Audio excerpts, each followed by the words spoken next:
మత విశ్వాసాల ప్రకారం హనుమంతుడు ఆజన్మ బ్రహ్మచారి. అయితే కొన్ని గ్రంథాల ప్రకారం హనుమంతుడికి వివాహం జరిగిందని తెలుస్తోంది. అయితే హనుమంతుడి వివాహం చేసుకున్నాడు, కానీ అతను వైవాహిక ఆనందం కోసం పెళ్లి చేసుకోలేదు. ఆధ్యాత్మికంగా బలపడేందుకు చేసుకున్నాడు.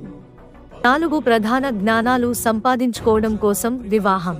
ఎందుకంటే వివాహితులు మాత్రమే ఈ జ్ఞానాన్ని పొందగలరు. సూర్య భగవానుడు హనుమంతుడికి 9 ప్రధాన విద్యలలో 5 నేర్పించారు.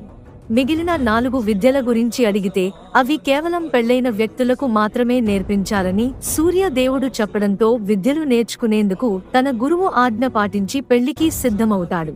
సూర్యదేవుడు తన అందమైన కుమార్తె సువర్చలతో హనుమంతుడి వివాహాన్ని జరిపించాడు. సువర్చల గొప్ప తపస్వి. వివాహమైన వెంటనే ఆమె తపస్సులో మునిగిపోయింది. వివాహం జరగడంతో హనుమంతుడు సూర్యుడు దగ్గర నుంచి మిగతా 4 విద్యలను నేర్చుకున్నాడు.